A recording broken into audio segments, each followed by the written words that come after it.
Amazing. Okay, this is the second episode. So, can you just introduce yourself for the listeners? I'm sure everybody knows who you are, of course, and stuff. Okay, Dr. Kris Bhatt in the teaching profession for 42 years, as a principal for the last 19 years, worked in New Zealand as the first Indian immigrant principal, and now I am in Singapore for the last 11 years at the NPS International School, currently as senior principal in the secondary school. Okay. In fact, you just mentioned you've been a very, very successful professional in the field of education for a really long time. But how did that come about? Was it always what you had seen yourself doing, or was there a point at which you decided to move into it? Okay, an interesting question. See, I believe in interacting with human beings. So the best place, I had the option of being an engineer or a teacher. An engineer generally deals with materials which cannot respond to you, cannot speak to you, cannot interact with you, whereas a classroom, when you're in the classroom, students do, the way they interact with you, the way they express to what you ask, that makes the life all the difference. So I like those kind of interactions. So I chose teaching as a career. So I didn't come to teaching by chance, but by choice. Okay. In fact, you mentioned that one of your favorite parts of teaching is interaction with students. Apart from that, is there anything else you find fulfilling about teaching in specific? Learning never stops. That's what we always say. So if you are a teacher, obviously every year you get different set of cohort, different set of students. So it is not that you taught 40 years ago, you go to the classroom and teach the same way or the same thing. So knowledge has evolved, learning has evolved, methodology has evolved. So because there is scope for all of these skill development, I think that's where keeps me going, and that's where I am still teaching. Okay. Actually, this is something that I feel a lot of people have had this question. This is a question which we've gotten from podcast listeners. Is everyone knows of your love for New Zealand, but how do you have such a passion for that specific nation? Was it over time or even before you went there? Well, I love New Zealand. The very reason has got a lot of beautiful sceneries. They say it's a paradise on earth, and after 5:30 everything shuts down. Basically, the expectation is that the people spend their time with family and friends after 5:30. That's the reason why all the shops are closed after 5:30. And very laid back country, a lot of time you can spend with the parents and family and children. Yes, and the very atmosphere is very nice. Maximum temperature is 25 degrees even in the hot summer. Weather wise very nice. They always say New Zealand has 4 seasons in a day. It could be sunny, raining, cold, anything. So I moved to New Zealand about 24 years ago, so since then I enjoyed being there. And one other thing I always appreciate is whether you are an immigrant or you are the one who are born in the country, there's hardly any difference. People don't treat you differently, haven't at least didn't treat me differently being an outsider. So yeah, the people are nice and neighbors are always helpful. So that's the reason I say it's a place to be. Yeah. Yeah. In fact, I know that sometime back you were the principal of Ep.2 College. I think that's how you pronounce it. And you did eventually resign because you said that you had achieved all that you had set out to do at that school. Do you think there's ever going to come a time where you exhaust all the possible contributions you want to make here at NPS? Or do you think there's always going to be improvements you can make? There will always be areas for improvement. There is nothing, I never say that you have reached 100% efficiency in anything, whether the work that you are doing or in terms of you being a person. There will always be area for improvement. There will always be for you to find new initiatives so that you can always bring something new to the school. And education nowadays is a very competitive commodity, and there will be areas for us to work on to make sure that we are at the top of the ladder and one of the top schools in the world as well as in Singapore. So there will always be areas for improvement. I think most of the people who listen to the podcast know that NPS as a school has been progressively heading up that ladder. Like we've been progressively getting better and better. What do you think are some of the contributing factors to that? What do you think has like led to the cohorts like gradually getting better academically and extracurricularly? Okay, so I and Dr. Sullivan joined on 4th July 2023. So NPS existed about 5 years prior to that. I think in 2008 we started, and we never had any global toppers until such time. So since July 4th, as of today, we have 61 world toppers. So Wow. obviously, everybody will ask, what is that recipe? What's the secret? What are we doing? Interestingly, I am going to speak my paper that I submitted for one of the conference that's going to happen in Doha, Qatar on 3rd of March. This is my topic, making change one student at a time. Okay. So without going into detail about that conference, because that didn't happen, so what we do at school, I go through every child's performance in every examination. So I would know that whether a child is in grade 6 or in grade 12, whether it is a UT1 or an SA1 or a Prelim 1, I go through those numbers and see if a child has underperformed. We try to make an intervention individual specific. So those individual specific interventions, it could be in one subject, it could be in two subjects, it could be in one topic. So these, over the time, you work on this and work with the child, work with the parent, then what we're trying to achieve at the end is we're making sure that the child not only has the confidence, but also child addresses those gaps and areas for improvement and does quite well. And this is where we produce those 61 world toppers. And the other thing is, in terms of achievements, in the scale of say 50 to 100, there will be children who are scoring at 50% or children who are scoring at 95%. I always believe that it's easy for us to take a 95% child to score a 99% as against a 50% child to a 60%. So when we put our energy in, when we design our strategies, we design strategies differently. These are differentiated strategies. So a child who has scored 95% obviously need to score 99 to become a world topper. We see to make those 4% gain what the child needs to do. So there will be an intervention. For a child who is scoring 50%, to take the child to a 60 or a 70%. So what are the interventions we have to get in our strategies? So we do child specific interventions, and this has helped a lot in making sure that children do perform to the best of their abilities. Okay. So, at least according to you think that different strategies will work better for like different types of people? Correct. So you definitely try different strategies for different group of children. Every child is different. Every child studies differently. Every child, the gaps in every child is different. Even in a 90, there are two children who have scored 95%. The one who scored 95%, the child A and the child B, the gaps in their learning is definitely not going to be the same. It will be different. So the strategies even there also individual or child specific. Okay, that makes sense. In fact, I think you mentioned the conference which was planned for Qatar, and I think everyone here at the FISAC team would like to congratulate you on receiving a PhD in Education Research and Management from France. How was the experience in balancing attending school and having to write a thesis and managing being a principal of a school? Good question. When did I read? I started sometime back in October 2020. I wanted to do it for a long time. I gave 2 shots, but because of time constraint, as you rightly said, I could not carry on once with a university in Australia, second time with the university in US, actually Ireland, not US.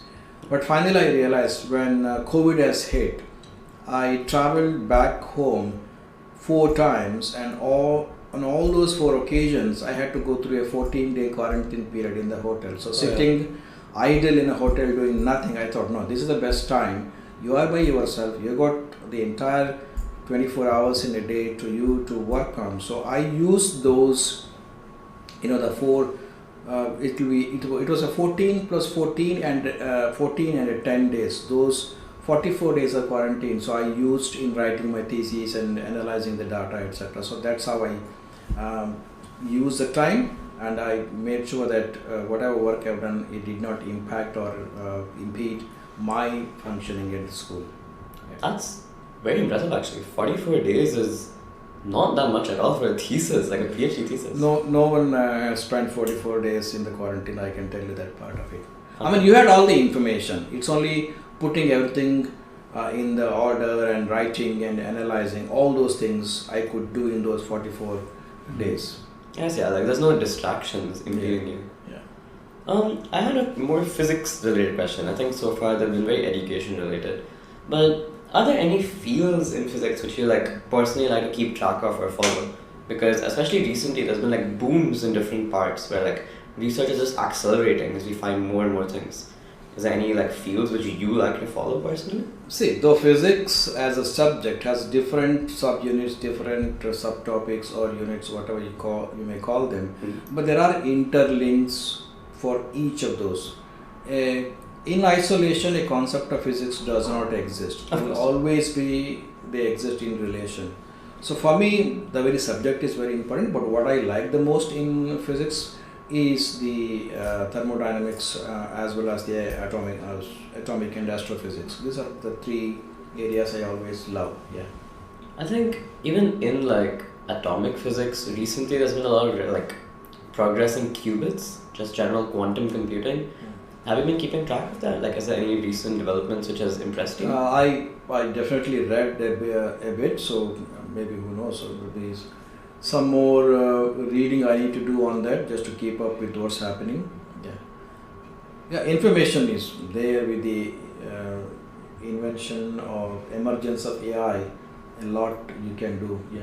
Oh yeah, what are your thoughts on AI? Like, I know that's like in some fields especially there is a concern that the like advance of AI may threaten different like fields or may threaten like education in general.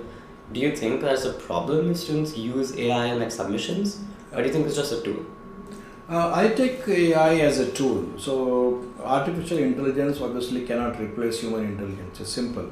Everything you get from AI, Gemini or ChatGPT or Copilot or whatever it is, they're all based on the existing data. An algorithm which basically summarizes the existing data and throws an answer to you, but it is unable, it won't do any critical thinking or creative thinking. That's only human beings can do. So AI as a tool is very good for the starting point, but for children or the adults as well, I always say use it as a starting tool, use it as a spark, and from there you build on, use your intelligence. So the combination of artificial intelligence and human intelligence will definitely produce a better result. Just to give you an example there, if suppose I have to watch a video and write myself 5 critical thinking questions on say the thermodynamics laws, I can watch a video on YouTube and just write myself. Alternatively, what I can do these days using AI, I copy the link to Gemini and ask Gemini to give me say 5 higher order thinking questions. Now, so I have something to start on. So that time, instead of me going into Google or trying to search what I can or how I can construct the questions, here I have the questions, then I can modify the questions based on the need of the child or maybe what is the level of curriculum is being taught at a particular grade or year. So we can work on that. It's as a tool, it probably will reduce a lot of work. Is it going to replace human beings in the future?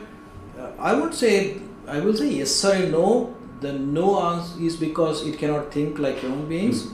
The yes, probably where is there all mundane jobs where humans do it, AI can straight away do it. You probably know that in McDonald's or any of those fast food chains previously used to have a person who takes the order and gives the food for you. Whereas these days you can just do it using on the vending machines or the machines in the front. So probably in those areas AI can take over human beings, but in terms of where critical thinking, creativity is involved, it cannot replace human beings. Rather, it is going to add value the way we think and we act. Yeah. Okay. In fact, that reminds me. I think something which a lot of people like know about you and something which you mention like every now and then in assemblies is that you are an extremely fit person. Like in general, you cycle a lot, you tend to take runs. Like some people have seen you at marathons like Standard Chartered recently. How do you like, what are your thoughts on fitness and its role in like lifestyles? Healthy mind is in healthy body. Everybody knows this, right? So I'm not young. I'm 60. I'll be 62 in May. So to keep healthy, to be happy, one needs to be fit in life. So I used to take some medications. I thought, okay, why should I take medication if you have to overcome some ailments? And I thought the best way is to eat healthy, best way is to be happy, and you can do all of that if you just go out and enjoy the nature. My next week's newsletter, I'm going to write something about disconnecting and reconnecting, where you are disconnecting from your all the gadgets and trying to reconnect with the nature.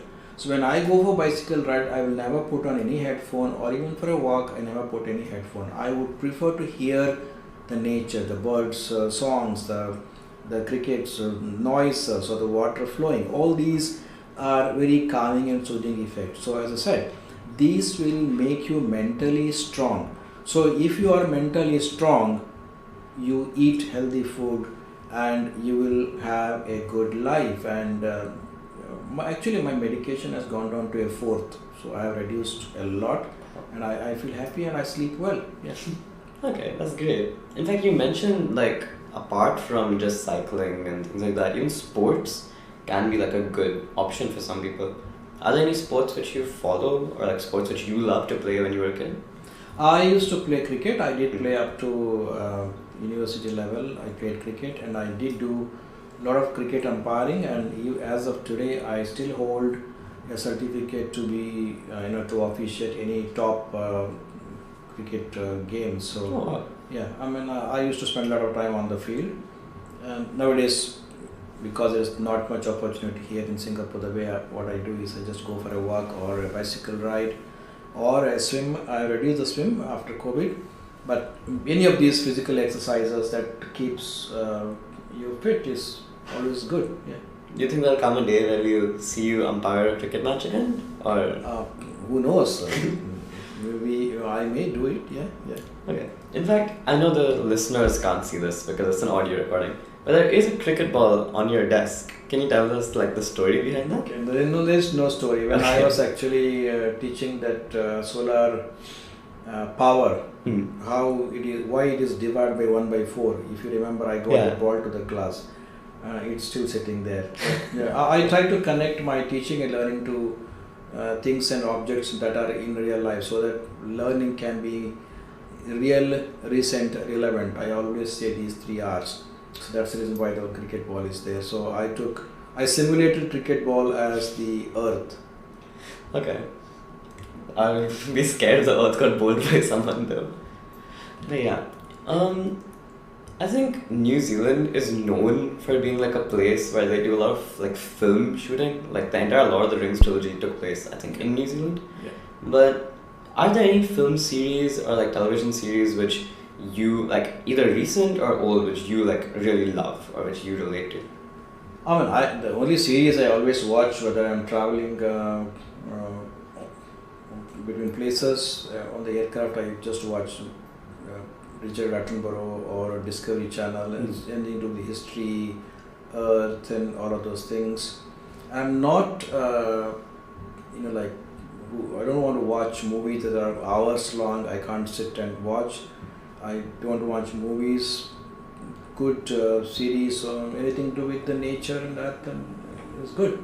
Yeah, light entertainment. If there is something really funny which makes you laugh and be happy, yes, I do, but all very, very short. But by the way, let me clarify, I don't watch any of these reels or on YouTube or Facebook or whatever it is, no. Okay, I think that is something which a lot of students may struggle with, like especially addiction to those reels.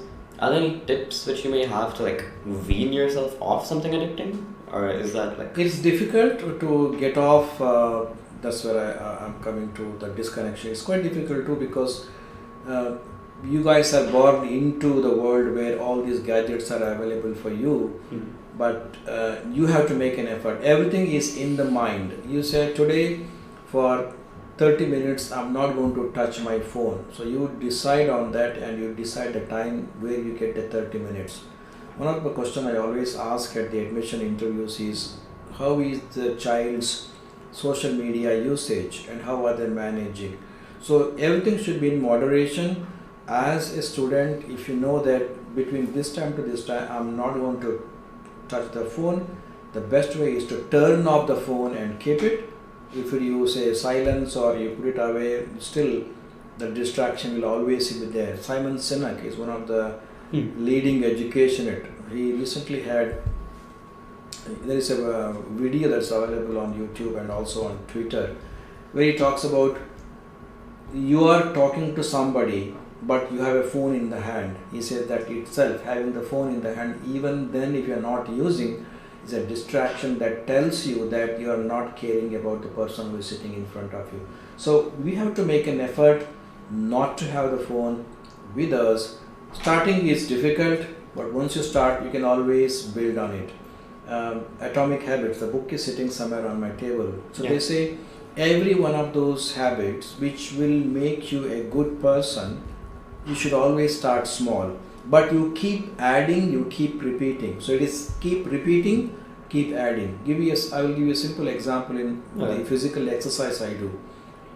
All the exercises I currently do, I started with 10 times of each of that. As of today, I do around 30 of that. Wow. So I built on that. So it's difficult. It's not that from 10 to 30 I went to 10 to 13, 10 to 15, 10 to 18, like that.